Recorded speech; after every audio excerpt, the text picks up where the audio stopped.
what up, my guy? Hey, what's up, bro? It's always a beautiful day when we get to come together and talk about um, football and all other things loudmouth. Everything that tickles our brain, including the FFCA. Too soon. Too soon. Thank God for my beautiful fiance who makes me feel better. She took me out to Applebee's because she's amazing. I'll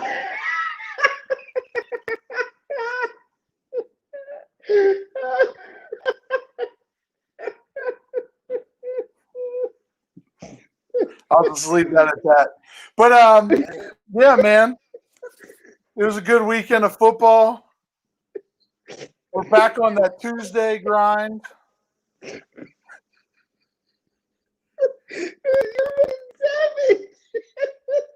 don't give a flying fuck. That shit literally got me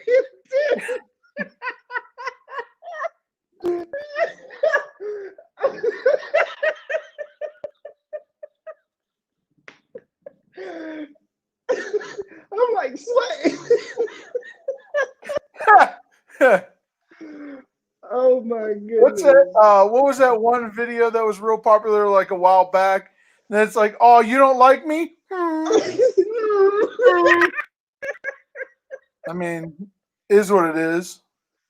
I mean, the trib can go suck a dick, but that's besides the point. But yeah, man, we had a great weekend of football. We were sitting here kind of biting our nails, freaking out about the Steelers game. Well, at least I was. Yeah, so like, if the Steelers don't give you a heart attack, are you the Pittsburgh Steelers? Like, I mean, let's be honest, bro. Like, when Ben came out that tunnel at halftime, we all knew what was up. Like, we all knew Big Ben's coming back, as he always does. But I think for me, and you criticize Tomlin on how he prepares against under 500 teams. And this is where every year I think he proved you wrong in the game with Dallas. Only meaning because we would have lost that game 2017, 2016, 2015, 2014. That game would have been lost. You know what I mean? Like, for us to be able to find a way to win, that's a championship level win, right? You don't play good. It's like the Chiefs. They didn't play good against, who was it? The Jets. Like, they played pretty bad against the Jets. Carolina. I'm not talking about just now. I'm not talking about well, it wasn't the Chiefs struggled against. They've had a couple close games this year. Yeah. But my only thing between the comparison of the Chiefs and Steelers is the Chiefs defense is known to be weak. Yeah. And the Chiefs have to put up 42 points. Yes. The Steelers defense, on the other hand, is very strong. I hope Wally's seen the beginning of that. Like, he just joined. I saw you smiling, and I instantly went to click on comments. Can you show it again? Of course.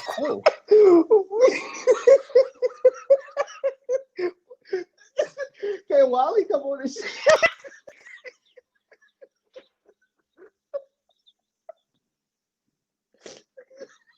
Oh, there he is. You say his name and he pops up.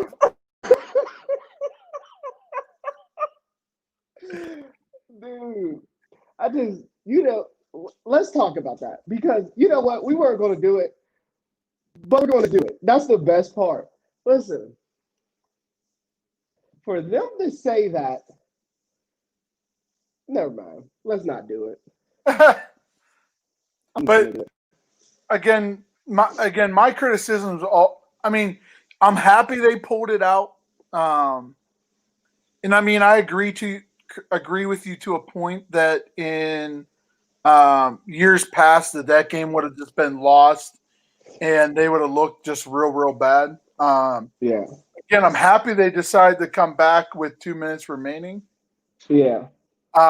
Once again, we had another week of the NFL, another week of NFL football where game management once again bit people. Thankfully, it didn't bite them in the ass. I shouldn't say that. But once again, we had mismanagement in the NFL.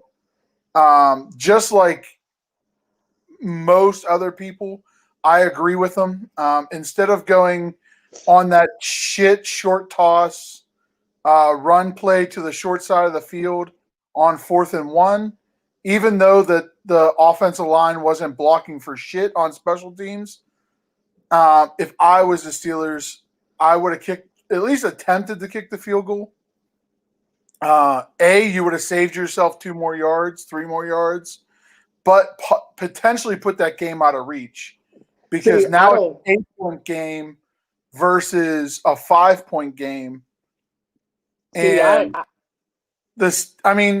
to be fair, the Cowboys did walk down to the 28, and with better offensive coaching out of the Dallas Cowboys, out of better coaching from the Cowboys, that could have really hurt the Steelers because just like Tony Romo said, granted he's in the booth and everything like that, he would have ran just out routes up and down the field. Yeah. I mean that. I guess for me, I don't have a problem with it because Crawford was in there every single kick. Like, and what was confusing to me was be on the line. The kicker is like dead. You can't touch the long snapper, essentially. But for some reason, Crawford was splitting that gap, and he was getting in there. So like the risk of him blocking the field and returning it. Our special teams was duty. I mean, we almost gave up a touchdown. Only reason we did it was because dude slipped and dude grabbed him by like the hands of God. So like I'm okay with trying to run the ball. I mean, let's be honest. DeCastro is playing terrible. Like Dotson should be starting our right guard. DeCastro just looks slow. He doesn't have it. Like, and you can tell Dotson, when he was in the game, we were running the ball effectively. Now, I think Pittsburgh could have ran the ball more if they really wanted to. But for me, I just felt like I don't worry about whether we kick it or not because the risk of them blocking that field goal and them returning a deep kick, because like we just a soft kick. I mean, we get that penalty, we take it on the kickoff, we try to do a and they return it and try to bury them, and then next thing you know, they flip the field on us. I mean, it was a joke. I think you go for it, but it has to be a better play. You don't run the ball when you haven't ran the ball the whole game. I mean, that going into that drive, Connor was 6 for 21, and again, our run game has been inept the last 2 games. Obviously, that's by choice. We didn't really want, like, against Baltimore, we were down, and then in the second half, the best game plan was just to have those guys spread. When Big Ben is spread out 5 wide, nobody has an answer, and they fell for that. With Ebron, Claypool, Juju, for all those haters that was talking about Juju, put some respect on his fucking name. I'm tired of hearing all the disrespect from Juju.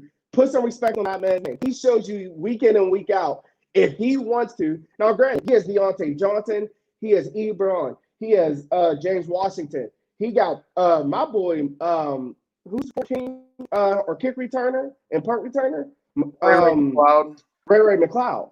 He's a beast. And how much did that affect? The Steelers prepared for Cooper. Let me do it this way. The Steelers prepared for Cooper Rush at QB. They started a different QB. How much did that affect the play of D? The coaches obviously make adjustments in second half. So I said the same thing for me. The way I feel like when I'm being coaching football, no longer, but for me, when you don't know what to prepare, the defense probably wanted to play like a soft zone, maybe give them a little bit of man. Well, really, the biggest part of our defense that hurt was the fact that Oluwalu wasn't there, and Bugs didn't play a lot either. If you noticed, our D line, I mean, we went 4 down with like Cam Hayward playing DN. I mean, which is really rare to do. I feel like they had a poor defensive plan. At the beginning, my but they opinion. did make adjustments. They did make adjustments.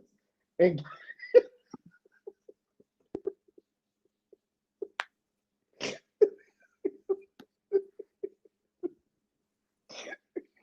They did make adjustments, but my thing was like, again, regardless who you had at quarterback, again, they were looking at Cooper Rush. During the week, they obviously said Ben DiNucci wasn't going to play. Obviously, Gilbert, I think that was the kid's name. He had a really good season in the AAF and also the XFL. So he could play, and there was film on him. Granted, not in the Cowboys scheme, but there was still film on him. I feel like Keith Butler in the defensive scheme, in the defensive room, came in with a very, very soft approach to it. I feel like they could have ran a lot more, especially with how piss poor. I mean, obviously they're hurt, but how piss poor the Dallas offensive line has looked. Zeke was playing with a hurt hamstring, was questionable even for that game. And regardless, he's piss poor at pass blocking as is. I mean, I feel like they didn't put any pressure. And I don't know. I feel like they didn't give the secondary the benefit of the doubt of allowing the front seven to do their thing.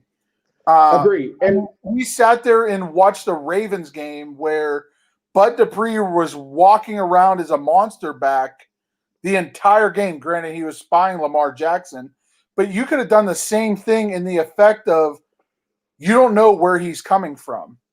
I mean, they tried it, but for me, I just felt like, and to be honest, let's just be honest. What's his name? Kellen Moore. Kellen Moore. He outcoached the Steelers' defense in the first half. I mean, like, let's just be honest. They executed their game plan and threw so much different stuff. And the quarterback, I mean, they had nothing to lose. And this is where I say this year is different because every other year that would have been a loss for Pittsburgh. Like, no doubt about it. Pittsburgh would have came out flat and we would have lost that game. We would have tucked it in at halftime, came out in the second half, and you would have been talking shit the whole. But to their credit, in the second half, they came out and they did a lot of what you've seen in the second half, which was, you know what, fuck it. We're going to bring pressure and live or die by it. And you seen on that last drive, especially when we stopped them and got the turnover by Minka. I mean, we started to mix the coverages up and give them different looks. And had Bud Dupree, who for some reason, he does not know his fucking run assignments. Like when you watch the Ravens game last week, TJ Watt teed off on Lamar Jackson every single play. He was like, no matter what, I'm hitting Lamar Jackson. They ran at the Bud Dupree side. Bud Dupree crashes inside. Motherfucker. Hit the quarterback. Your job is to hit the quarterback. You don't worry about the guy. Or he surfed too deep inside and gave up the outside shoulder. Right. I mean, but we can be as critical as possible, but like I always say, every game from now, like this game, everybody's calling it a trap game. The Bengals are good. Like Joe Burrow is legit. So you're going to have to, I mean, you got to come ready every week. I will still say this. Pittsburgh has not hit their peak, which I am still exactly. If they play like that against, but you don't have to worry about that. It's a division game. Pittsburgh's not going to play that at home with a division game. They're going to come out and make a statement because everybody else Pittsburgh is still, we're not that good. They didn't beat anybody. For some reason, they're like, oh, well, they just barely lost to the Cowboys. It was a trap game. Everybody said they would lose to the Cowboys. It's expected, right? So, like, Pittsburgh was like, no, we played like shit. Everybody says that. Everybody understands that. But we still came out and won. Now they're coming home after, and nobody wants to talk about it. We were on the road against Cleveland. We were on the road against the Titans. We were on the Titans. Yeah, Cleveland, the Titans. We were on the road against the Ravens, and then we were on 4 straight road games. Is absurd. No other team has done that within the last couple of years. It's so hard to play on the road when you got to go through Cleveland, division game, Baltimore, Tennessee, big game in Tennessee, physical game, Baltimore back right after that in Baltimore, which is always disgusting. And then you got to come with a Dallas team who has nothing to lose, with a quarterback you don't even know what you got to look at what you said, his junior college fucking days of playing.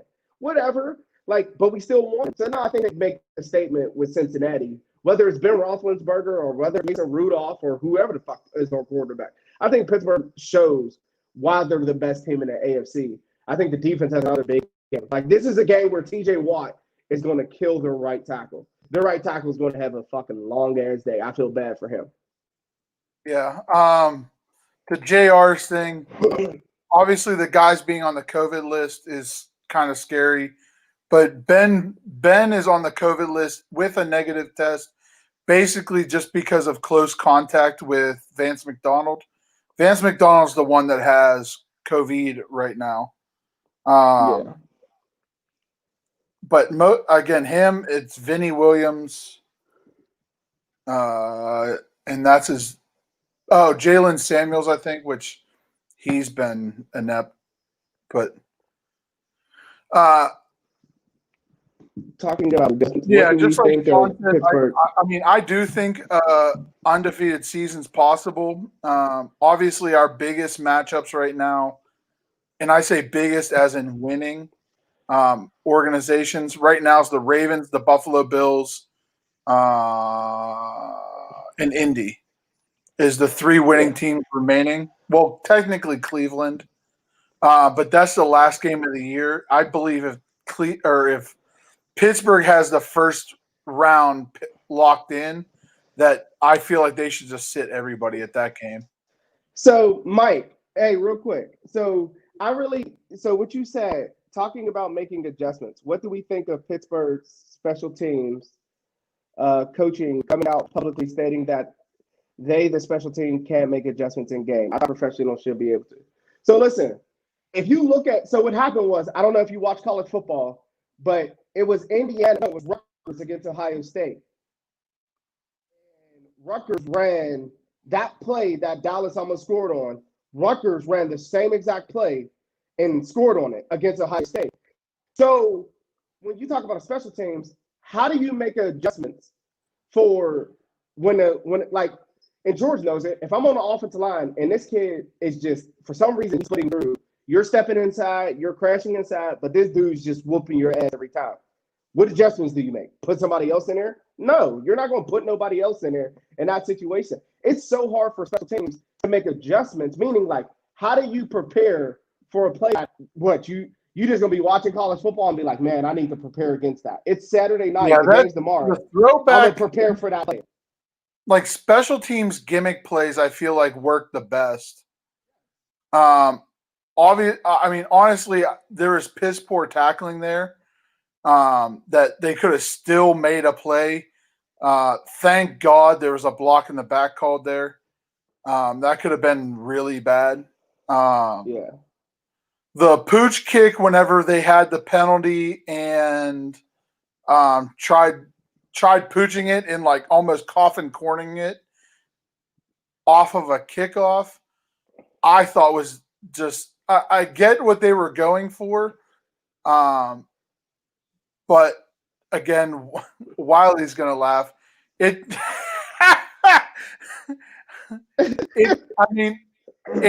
just whenever we would talk about trying to squib it or some shit, like sometimes getting too cute on special teams starts screwing you. And it's that trying to pooch it, I would have just driven that, either line drive it on the ground or drive it out of the end zone at that point and just call it a day.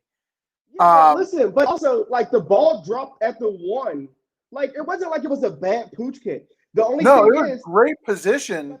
But the only thing is, the Dallas Cowboys coach had prepared. That was George, you know it just as much as we do. Like, bro, when we watch film and we sit there and be like, yo, first play of the game, we want to do this. And then we're like, okay, if the safety does this on the first play of the game, we're going to score, right? Like we always had that mentality as a coaching staff where we're like, if we prepare, we've seen this enough on film. If this happens, prime example, when Pat McAfee, he said they watched the Steelers defense all year long. And if it was 4th and 1 on this side of the goal line, we're going to run a fake on this play. The Steelers defense just decided randomly. Troy Polamalu was like, "No, I'm going to go into this gap."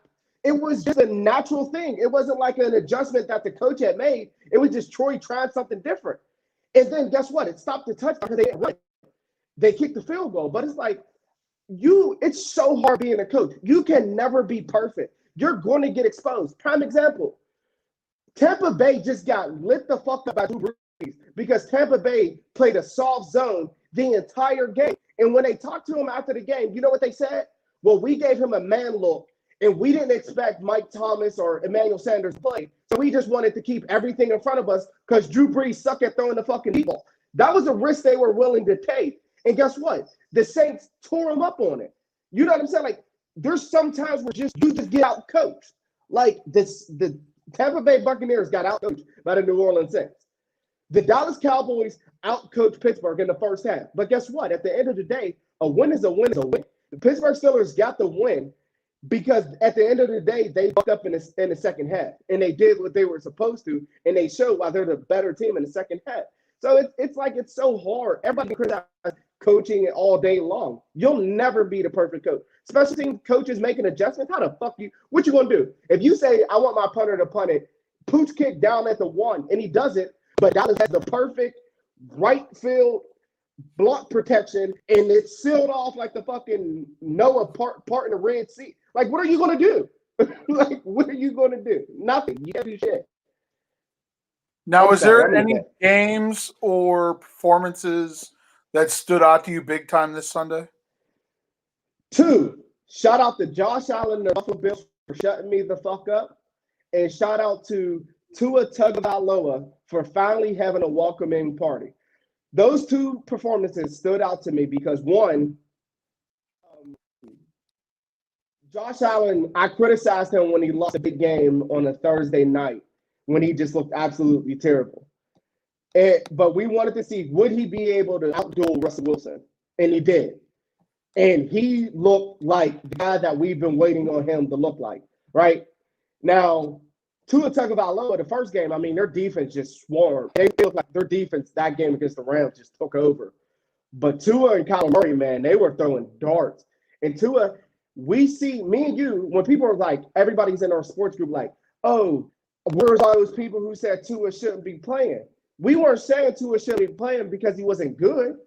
We were saying, why? Like, was it because, like, Ryan Fitzpatrick is playing good? But, I mean, but we were wrong because this is what they've been seeing in practice.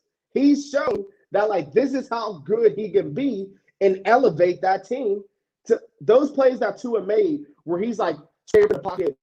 And his accuracy, which we've talked about, I said Tua was better than Joey Burrow and Herbert. Remember, you were like, oh, I don't know about that. But I said Tua was the best quarterback to take at that draft. If you're the Miami Dolphins, no doubt about it, you take him number 1. I said the Bengals should have took him. But Tua's legit. And it's good to see him progress. So hopefully the Bills can actually show that they are who they are. Hopefully the Bills get the respect that they deserve because they're definitely a good football team. What about you? I mean, that was one game that I wish I could have been able to watch on Sunday. I was obviously busy at work. That 2 young guys just gunning it out, and it coming down to basically the last minute. I'm trying to think of anything else, but like my biggest thing was. Shut up, Sean. You don't need to put respect on shit. You had 1 week where you help us. Shut up. I ain't dealing with you. Sean has only every couple weeks, but he's picked wrong a whole fuck ton too. But Sean had a great week. Sean went 11-4, and we'll talk about that here in a minute. Sean saved us from giving out a T-shirt. I mean, Sean did. Everybody else was tied with one other guy. But again, I'm trying to think of any other big ones. Like I continue to laugh of the Juju haters. Again, he does it whenever you need it. He doesn't do anything I guess, real showy or anything like that. I really wish he would have been able to celebrate on the star. That would have been hysterical. Um, but it is what it is. My biggest takeaway was there's going to be a lot of, again, it's COVID. I understand there's people that opted out. There's going to be a lot of teams that are going to have to sit back in the offseason and kind of try to figure out what the fuck they want to do. Yeah. Again, Bill Belichick, and we talked about it last week, they sold out for that time, but God, do they look fucking bad. And we'll kind of get to this, and it'll kind of help us transition into it. But I'm very interested to see where people answer in the draft to actually help them continuing. I'm interested to see what the Patriots do. Cam, once again, now 4 weeks removed from being diagnosed with COVID, starting to look like himself a little bit more. Just talking to my buddy Chris, I'm very skeptical now of Josh McDaniels' offensive calling. I understand Cam's a big boy and he has that power, but to call just a straight quarterback sneak 4 times in a row on the goal line is a joke to me. I don't know what happened to the offensive set that they had back with Seattle. And also with Cam's height, being able to give him a run pass option at that area, I just don't understand it. How's Mike? Whatever. I ain't in the mood. How is that creating drama because he's celebrating in the star? It's a T. Like pay homage to To. Whatever. Nah, Anyway. he was just having fun. But so speaking of the draft, what's your thoughts on tanking for Trevor or the idea of guys? I feel like we talked about this horse shit last year. But what's your thoughts on people actually tanking for a guy? So I didn't like when you hit me up last night and said you wanted to talk about it. I was thinking and I was like, nah, no team's going to tank. Bro, if you watch the last drive that the freaking Jets did, it was first down, they ran the ball. Second down, I think it was a pass. Third down, bro, there's still 18 seconds on the clock. There's 45 seconds left in the game. Joe Flacco throws a shitty ass pass to nobody for no reason. But again, and I forgot to mention this. Another thing that surprised me is how good of a coach Greg Williams is. He does not get enough credit for having, now granted, it was the fucking Patriots, who their offensive line is garbage. But a good coach gets guys to play no matter who they are, no matter what they do. I couldn't tell you a single person on the Jets defense, but yet they looked really good last night. So, but it's hard for me to believe that teams will tank. Period. Like, it's just there's grown-ass men and there's egos knowing. And I don't know, but do I think there's some teams who, like, pick and choose? Like, I don't know if it's tanking, but if it's strategically thinking, like, if I'm in second place, do I really want to finish this game with a win? Because, like, I don't know, Trevor Lawrence or Justin Fields or whoever's out there, like, I don't know. So I find it hard to believe that teams will tank. Like, maybe in the front office, I think that might be a thought in the front office, and maybe the front office kind of sends it down the line. But I think it's very disingenuous to the guys that are putting their bodies on the line, putting their self out there to say, oh, they're tanking for so and so, which I feel like at this point, you're not going to have a saving grace with a 21 or 22-year-old quarterback. Obviously, we've seen a lot different this year than years past. That again, a Tua, a Herbert, a Burrow, they're doing very well. A second year guy like Kyler and guys like that are having very successful years. It's still an oddity, in my opinion.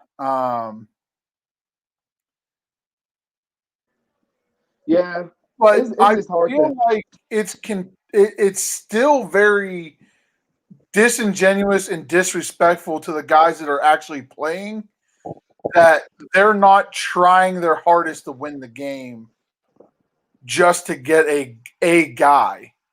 Yeah, Again, we don't know what Dallas is going to do right now, sitting at number 3. Personally, if I'm them, and again, I'm kind of a homer in this idea, but I'm going after Penei Sewell. I'm building that offensive line back. They have a lot of aging guys with Tyron Smith. Might as well get him out of there, get you a franchise left tackle in Penei, and actually start building in your front line to protect potentially the future of Dak, and hopefully Zeke figures his shit out. well, the first thing Dallas needs to do is fucking pay um, Dak Prescott. Like, and again, you can pay Dak Prescott and sign the kid Morgan. What's his name? Sowell. Penei, I don't know how to pronounce it, but his little brother, by the way, is a beast. I can't wait to talk about him. Noah, His yeah. brother finally got in the game and tore it up in second. But yeah, like you said, it's disrespectful to think people would tank just because like Trevor Lawrence is not the answer for the Jets. The Jets have so much more shit to deal with. I mean, Trevor Lawrence isn't the answer. Justin Fields isn't going to be the answer. What's his face? Lance up with North Dakota State isn't going to be the answer. Mac Jones, personally, I don't think he's going to pan out in the NFL. That's just me, just because I feel like Bama quarterbacks are just like Ohio State quarterbacks. That agreed, my brother. The first one that actually might pan out, but that's because of his own talent. It's because he's a left-hander. Left-handers rule the world. It's because he's a left-hander. Yeah. Who's the other one on that list? The kid from BYU. Yeah. I don't see him. Maybe if he starts cleaning shit up towards the end of the year. But honestly, if I was him, I'd go back another year just so he can actually face like a real schedule.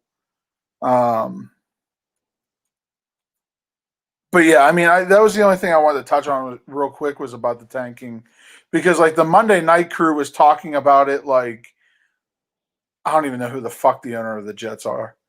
Was like sending it down the line that, oh, we need a tank.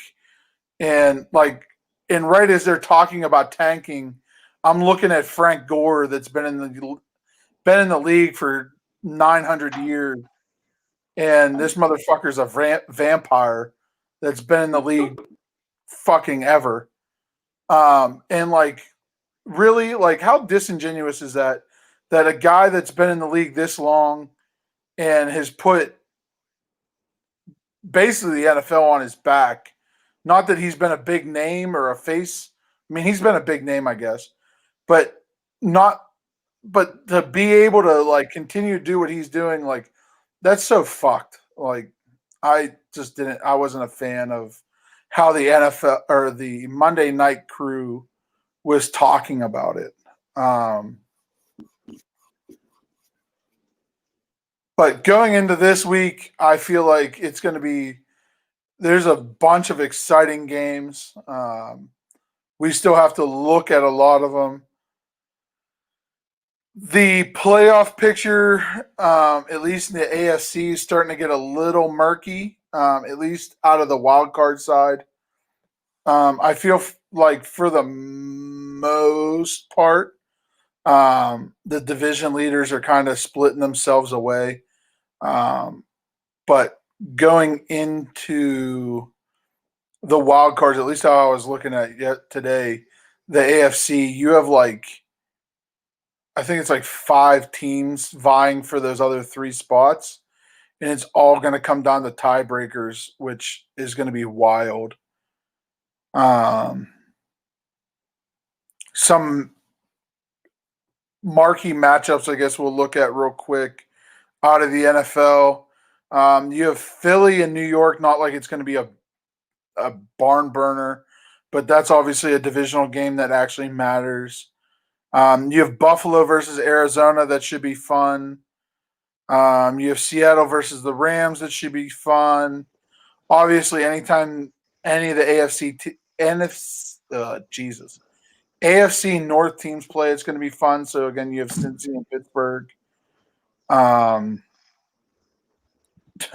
Maybe last year, a year or two ago, Baltimore versus New England would have been more fun, but that's not going to be another good game. Then you have Minnesota, Chicago as the Monday night game that should be good, even though Chicago just got rolled. Chicago. Chicago and Minnesota. So you know a team that we don't talk about that I feel like is really going to be a good program, and they're getting the same blueprint as he had in college, at Temple, and Baylor. The Carolina Panthers, man. Like, yeah, I mean they start adding pieces. Yeah, like they need, and they got Robbie Anderson and more. They need a tight end threat better. Their defense, they need a couple guys playing better, edge rushers. But the Carolina Panthers, man, like they're just so sound. Like I like them, and Teddy Bridgewater, they got to protect him. Like I feel like they did a terrible job against the Chiefs. I mean, he was getting tore up. But yeah, the Carolina Panthers, keep them over your eyes because they built a defense this year, because they knew they needed it. Now let's see how they attack the free agency and see how they continue to build on what they got. But I like their foundation so far. Joe Brady's probably going to be a head coach somewhere soon. Huh? Joe Brady's going to be a head coach somewhere soon. Oh, yeah. So speaking of the lineups for this weekend, we'll obviously get our picks out Sunday morning.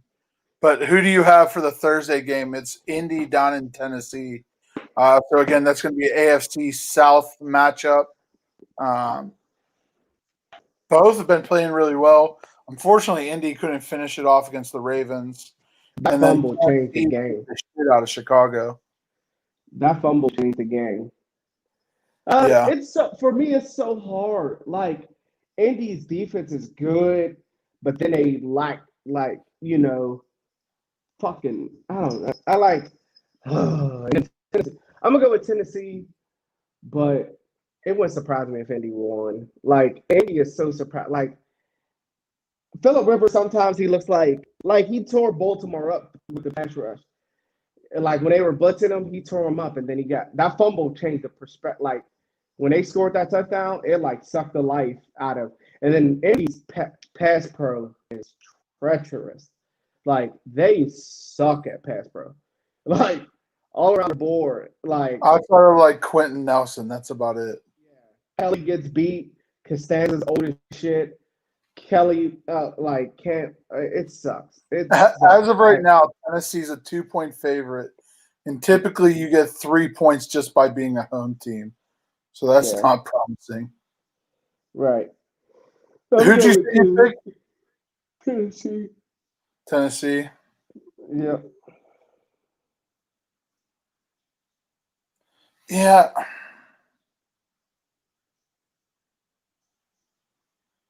I'm going to have to roll with Tennessee too. Like you said, Indy defensively is impressive at times, but right now, like their offense isn't clicking really well. Phillip Rivers is still Phillip Rivers. So, yeah, I'm definitely going to have to go with Tennessee. But, again, it should be a good game.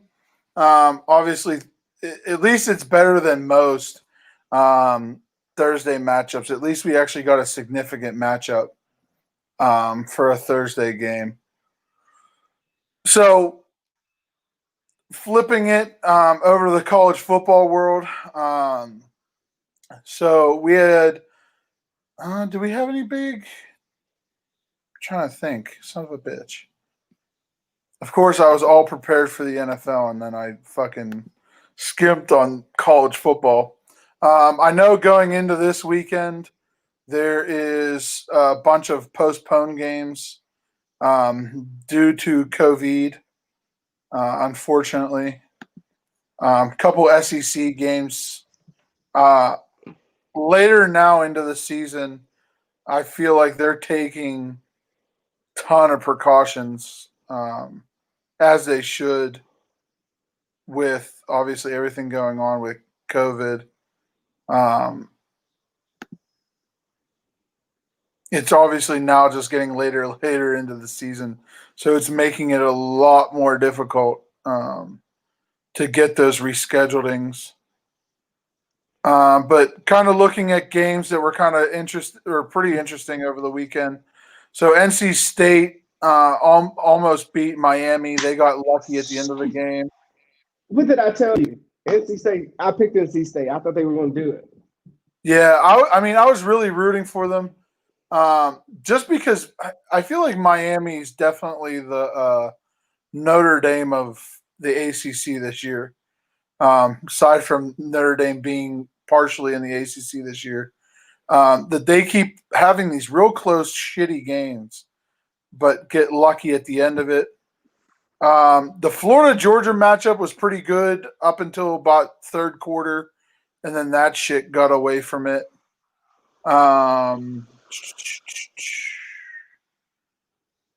Indiana beat Michigan. What did The I tell Oklahoma you? State K-State game got real interesting. What did I tell you about Michigan? Then I said I came on the show and I said it. Michigan will get their doors blown off by fucking Indiana. Because, bro, again, Michigan, John Harbaugh has to go. Like, I don't give a damn who you bring in. First off, if we take John Harbaugh out of college football, can he take Kansas with him? Well, you know what's funny? I like John Harbaugh as an NFL. I mean, Jim Harbaugh as an NFL. I really like him. Like, he did really good. John be his coordinator or something. But Michigan, man, it's just lackluster. Like another game that really I shouldn't say disappointed me, because it was a really good game. But in the Pac-12, Arizona State had their game handled for about 2.5 quarters, and then USC came back and finished it off, which kind of sucked. At least for me, I wanted to see Arizona State win. How about Liberty winning? Liberty how they won against Virginia Tech was very interesting. Guess who picked them? Texas skating by past West Virginia in obviously the last seconds was also crazy.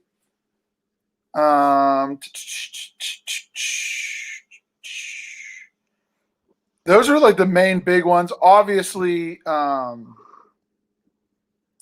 Notre Dame, Clemson was like the game to watch. And it obviously came down to the last second. I was really hoping that Clemson was going to be able to finish that off. But I mean, it is what it is. Without Trevor Lawrence, and I hope Notre Dame doesn't get too high on themselves. Without Trevor Lawrence, that's a huge difference maker. Also, the chances of them rematching in the ACC championship is very high at this point.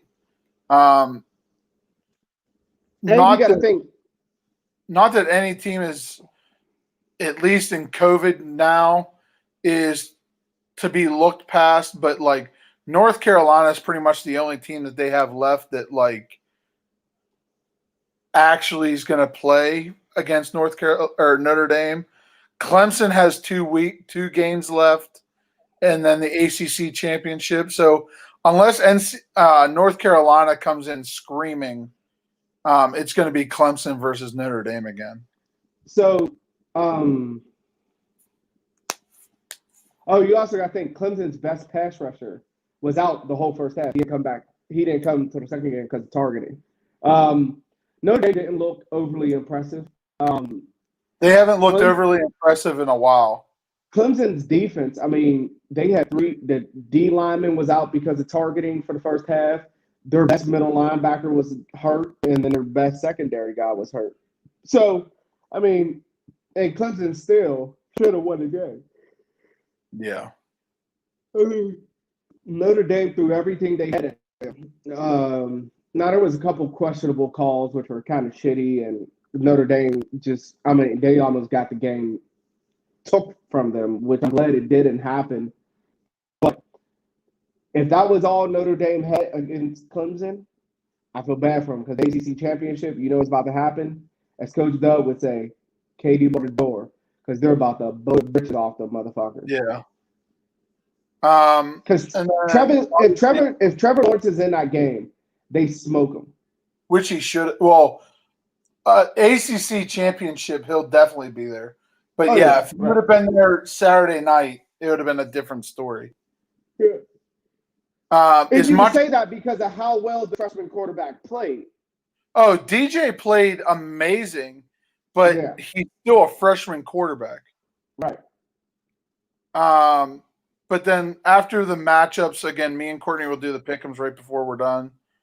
But the top 25 is rounding out pretty interesting. Notre Dame jumped up to the second spot. Them and Clemson basically flipped positions. Or actually, check that. Clemson dropped 3 positions because they were number 1. Ohio State's still up there. Texas A&M's getting a lot of love right now. They're at 5. I kind of want to look at their roster or their remaining schedule. Florida 6, Cincinnati 7, BYU's 8, Miami's 9, which I feel like that's really high right now for them. Indiana's 10, Oregon's 11, Georgia 12, Wisconsin 13, Oklahoma State 14, Coastal Carolina, Marshall, Iowa State, Oklahoma, which I feel like Oklahoma jumped real high back into the top 25, considering how piss poor some of their games really looked. SMU, USC, Texas, Liberty, Northwestern, Auburn, and Louisiana. I'm actually going to have to check out Northwestern, some of their games. Apparently, they've been looking really good. Yeah, I'll take your word for it. Northwestern, I can give a fuck less. But then, let me see. Texas A&M. Who do you got left? They have Ole Miss. Or no, check that. So their game got postponed against Tennessee. Then they have Ole Miss, LSU, Auburn, and Tennessee. Oh, Tennessee got bumped back to the 12th. So they have 4 more games left, one of which being ranked against Auburn. So that might be interesting. I don't really see them doing too much. Obviously, with the tail end of the season coming around, especially since right now in the SEC, Bama already beat them. So they would have to hope that Bama loses 2 games to be in the SEC championship at this point, which I don't foresee that happening. I think Bama has a pretty clear road the remainder of the season. But that's that. Again, playoff picture right now, I still think it's going to be obviously Bama, Clemson, Ohio State. Right now, the 4 spot's going to be interesting, depending on how the ACC championship works out. I don't know if Notre Dame will have the – if Oregon wins out, I don't see Notre Dame having the resume to argue to be there, even though I still think that the Big Ten and Pac-12 need to take a back seat on that. Do you think they'll get the same love as, will they show the Pac-12 love? I mean, they normally do. No, I mean, honestly, like a one-loss Notre Dame, I think the traditional college voters will have that too deep in their throat to give Oregon the nod versus Notre Dame. Yeah, but if you give Ohio State the nod, then you got to give Oregon the, like, you know what I mean? I mean, you should, but how people act with Notre Dame and Ohio State, I could see them. You're a fucking child. You would take one right now in my house. I have one in my house. I have one in the fridge. But yeah, I especially the college voters this year, I could see them giving Notre Dame that nod. I think, but I would love to also see them get fucking waxed again in the playoff.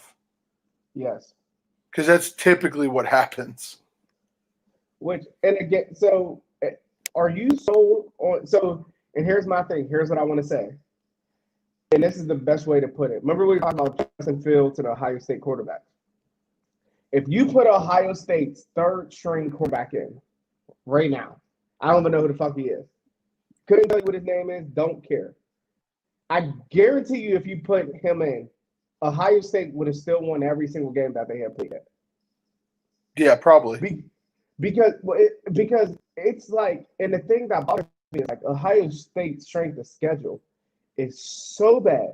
But even still, the Big Ten is just trash. Like, nobody looks good. I mean, Wisconsin looked like the best team in the conference, and then their quarterback had to be sidelined for 3 weeks because of the dumbass COVID rule, which is stupid. But, I mean, Ohio State is just better than they just have more athletes than everybody. And I think you can make the argument Ohio State. I mean, Alabama is the best team in the NCAA, but I think Ohio State's second. Even a healthy Clemson. I don't think Clemson has the athletes on defense like they did last year to compete with Ohio State. Because one thing Clemson cannot do this year is rush the passer. They can't get out there. Yeah, they have definitely bigger bodies right now that are more for run defense than actual pass chasing. So real quick before we jump into our college picks, I want to review our NFL picks with our challengers from this last week. So I feel like we kind of started out a little rough just because I think some of the games that we had pinned, we thought that we were like locked in on. And then the NFL had different thoughts on that. Right. But at least as of right now, me, you, and Damian finished at 10-4. Sean finished at 11 check that. Yeah, we were 10-4. Sean was 11-3. Good thing I can do math. Robbie was 9-5, and Isaiah was 7-7. And then our challengers, Dan was 9-5, Tyler was 9-5, and then Eric was 10-4. Right now, Eric and what's up? I said, "Whoop!" Eric almost got a shirt. And Sean didn't choose Miami and New Orleans against everybody else. Man. Yeah. Woo. Isaiah picked the fucking Jets. I would never. I would lose every game. Isaiah was close, though. He almost did it. But you know what fucked him up? When he started chanting Jets, Jets, Jets in the group. Yeah, he shouldn't have done that.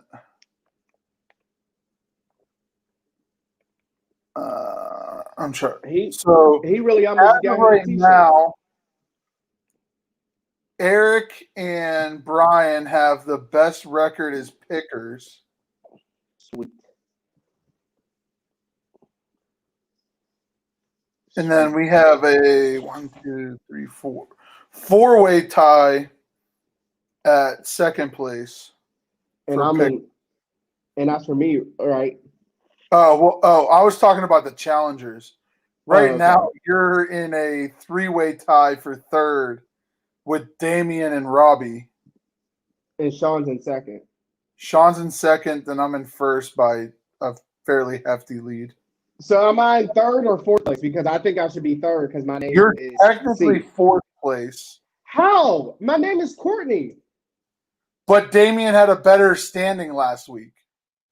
Bullshit. No, it goes by the standing this week. And if we have the same standing, then it goes by name. My name is Courtney. His name is Damian. I'm the co-owner. I'm in third place. Fuck being in fourth place. I refuse to allow that to happen. And if he doesn't like it, he can deal with me. I'm in third place. I'm tired of this fourth place because of last week's standings. Kiss my goddamn ass. Because then when it comes down to it, and I went 15-1 or I went 10-4. What? Screw that. You know what? These picks can kiss my ass. Fuck you and your picks. How about that? We'll put the official post out either tonight or tomorrow. Hey, Mike. Yeah, you know that's how I'm feeling right now, man. I'm tired of all these guys, these jokers. Courtney's having a crappy day. Yeah, I'm having a crappy day. FCCA, excuse me. Yeah. Well, technically, I really get. Well, I guess. Technically, you were never hired, so you can't really get fired. Well, I guess. Sorry, I'm pissing around with trying to get these names straight, and since I can't do math. So, I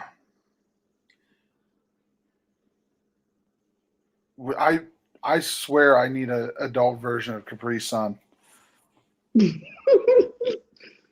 But so with our fantastic picking out of Sean, he also chose the winners of this, or the winners of matching up with the challengers this week. So out of our pool of the loud crowd, we got Corey Jackson, Jay Medina, and then Ryan Frost are going to be our 3 guys for this week. I'll put out the post tomorrow. Tomorrow's Wednesday, so that gives you basically like a 2-day head start on picking your picks to beat Loudmouth. Again, for people that don't know, so we've been doing a challenge for the last 3 weeks now, and how George, it is. Didn't you just say this? Yeah, that's what he said.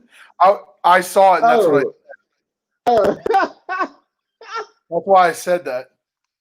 Oh. But so those 3 guys are going to be joining us this week for the Beat the Loudmouth Challenge. I'm going to say Jay Medina wins out of the guest pickers, but he loses by 1 to yours truly. You barely beat me, but that's George.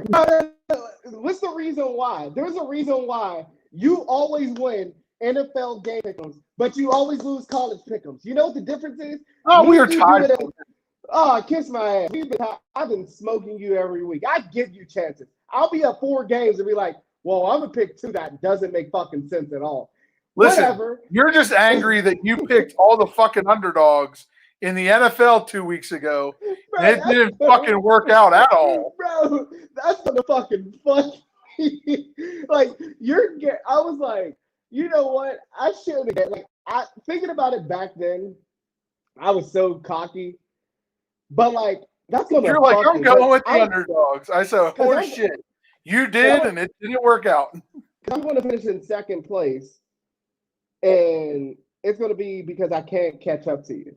Like, I'm going to come in second. Like, the co-owners are going to be in first and second because ain't nobody going to continuously beat me for 7 more weeks that we get to pick. Period. I'm letting guys win by me going underdogs randomly because I was in second place. And then I was like, well, fuck myself, and now it's 7-7. Yeah. But again, if one of the challengers is able to beat the Loudmouth group or Loudmouth crew, excuse me, they will win a T-shirt courtesy of Miss Michelle and Bombshell Bowling.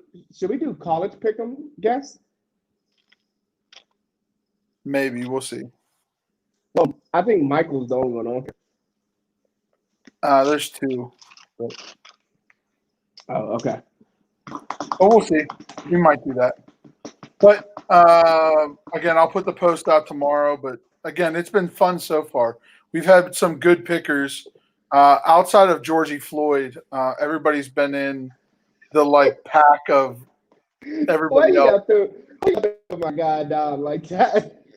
Because he fucking only had 6 fucking wins that week, I think. He was actually, that was the week you decided to pick the underdogs, and Georgie still picked who he thought he was going to win. But we'll jump in. Because I literally just did it off of fuck it, I'm gonna just pick these guys.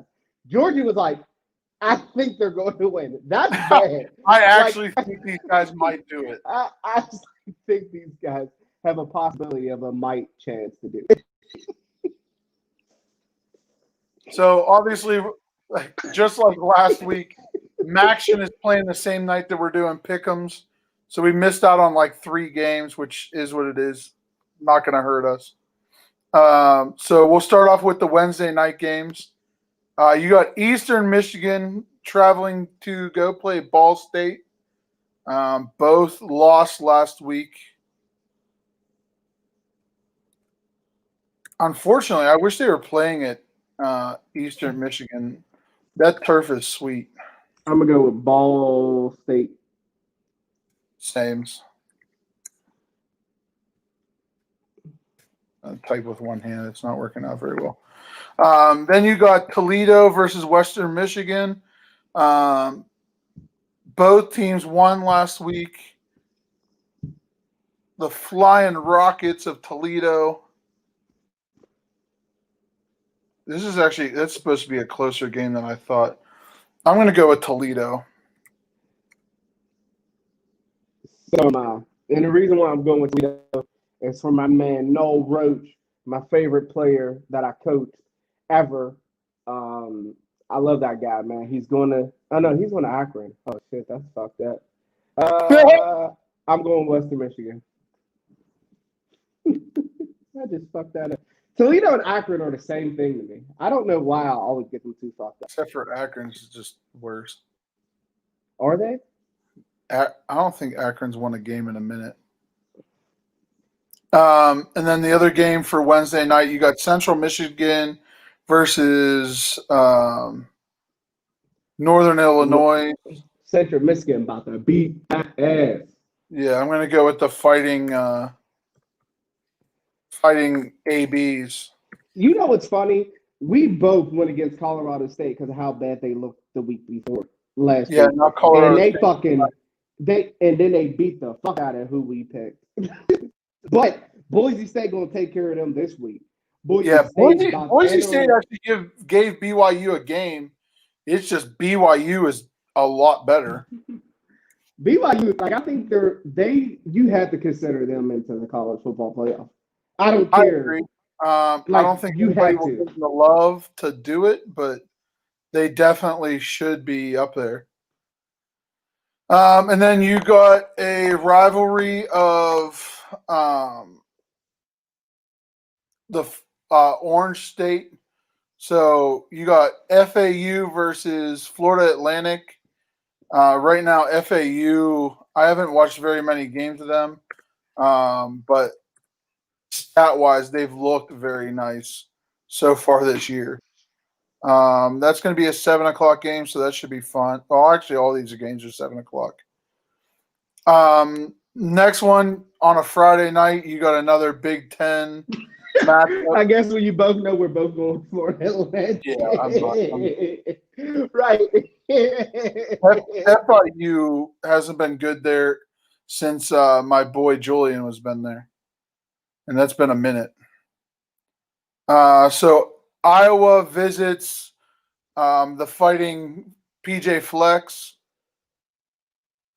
Iowa on the road's a 3.5-point favorite. I really want Minnesota to win, but I don't think it's going to happen. So who you picking? Ooh, that's not good.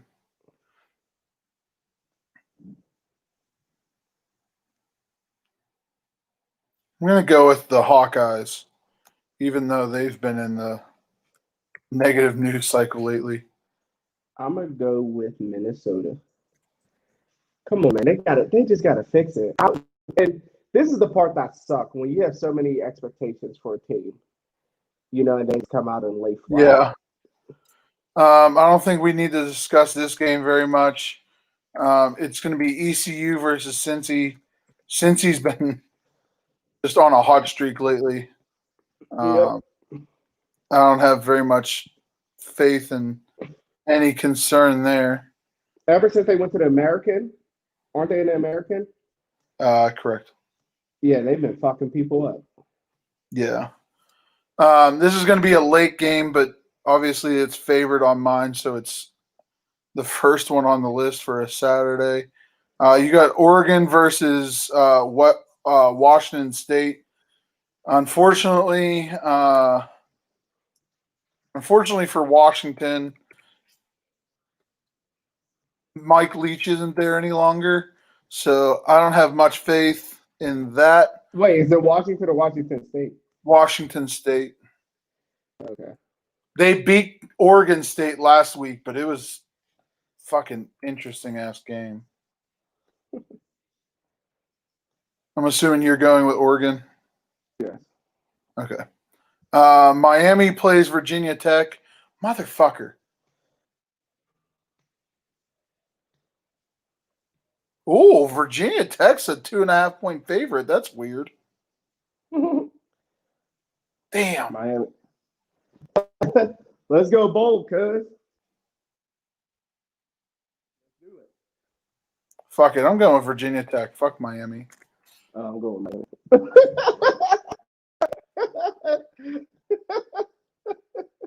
I'll take that. I have like 10 losses in the NFL that I can take in the college world it'll be okay. Indy plays the little brother of the team they just fucking whooped on, so that's not going to happen very well. Agreed. Aga goes down and plays Mizzou. That's going to be another rough game, I believe. Mm-hmm. Coastal Carolina goes and plays Troy. My Shants are going to handle that one. Agreed. Middle Tennessee versus Marshall. God bless Middle Tennessee. That's gonna be a fucking rough one. Right now, they're favored at 23.5 points. Marshall is. Oh, you poor fucking bastards. This is Jesus Christ. So Liberty has Western Carolina. They're 32.5-point favorites. I never heard of Western Carolina. I'm going to guess they're not good. Probably not. They haven't played a game yet. But there's some things where you be like, what the fuck do you do every year? Like, do you just They literally play 3 games this year, and one is the Liberty, the other one's the Eastern Kentucky, and then they play North Carolina at the end of the year. Those poor fucking bastards. They're going to get uniforms for the school. I was just going to say, well, at least they're going to look good next year. The whole freaking athletic program just got $100,000 Right. to get fucking stung. The Raging Cajuns play South Alabama. Let's go. That's going to be obviously another easy one. Notre Dame plays BC up at Boston College. I don't expect this to be much of a game, but then again, You would have never. I would have never expected Notre Dame only to score 12 points against Louisville. So we'll see. How many wins am I up on you? 3. That ain't enough. He goes, no. Boston College is gonna pull off the upset.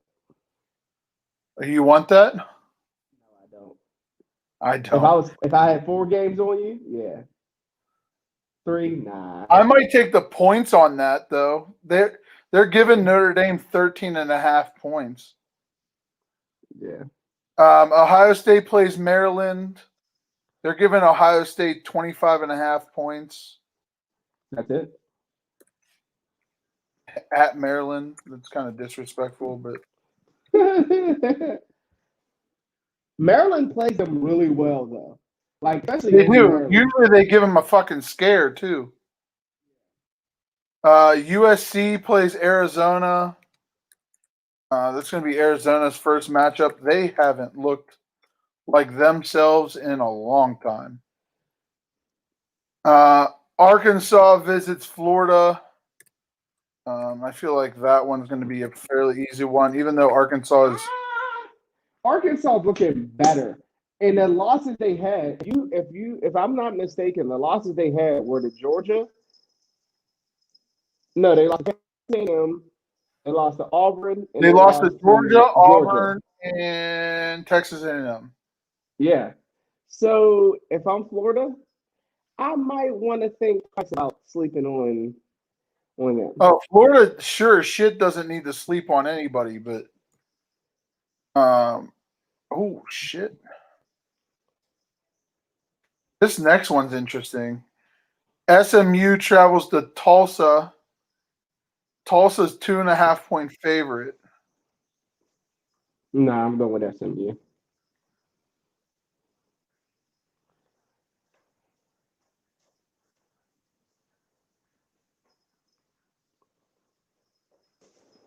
Mm-hmm.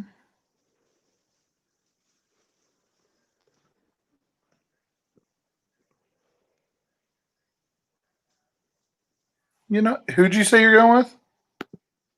SMU. I'm going Tulsa. I have a feeling. Tulsa's been in a bunch of really good games this year. This might hurt your soul a little bit. But Wisconsin comes out. I don't believe their quarterback's back yet.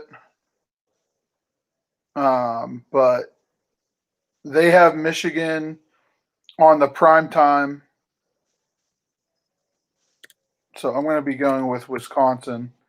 I'm going with Michigan. Go blue. Don't disrespect me like that. I ain't gonna keep picking against my guys. So I'm going with Michigan with the big upset. There's a lot of good games on at 7. I hate whenever they load the 7 o'clock games. And then the last one is going to be Northwestern versus Purdue. Both are undefeated right now.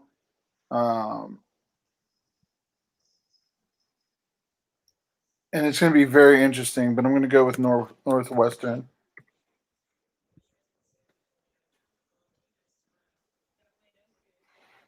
What says ye? Yeah, I'm going to go with Northwestern also.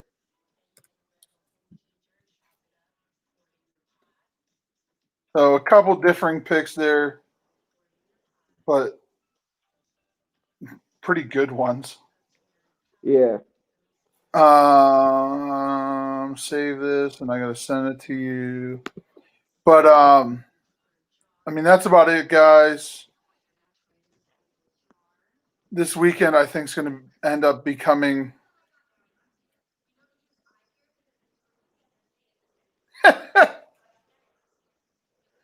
29.5 points. That's fucking nuts. But that's it for us. Again, keep your eyes out. We're going to hopefully have a roundtable here soon once we can lock everybody up so we can actually have a full loudmouth roundtable. Basically just us bullshitting and having fun. Absolutely. Forgot to talk about it at the top of the show, but go ahead and go get your Loudmouth merch. bombshellbowling.com/loudmouth sports talk.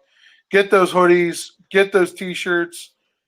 Me and Courtney have some ideas for Black Friday that we're kind of excited about. Hopefully everybody gets to participate for that. But outside of that, man, anything else you got? No, you know how we said, man. As always, run the damn ball. All right, everybody. Enjoy football the rest of this week. Got a full slate through Monday. And stay safe. Bye, everybody. Peace out. Bye, Court.